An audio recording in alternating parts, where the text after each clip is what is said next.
Don't make noise. Don't make noise in the library. Don't make too much noise in the library because people are studying. He got a job.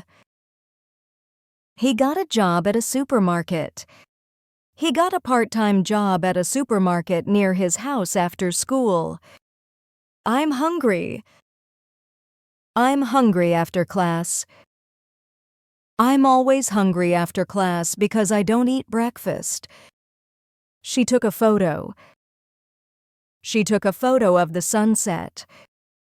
She took a beautiful photo of the sunset at the beach last evening. I speak English. I speak English at school.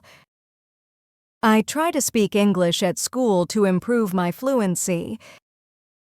He had a shower. He had a shower after football.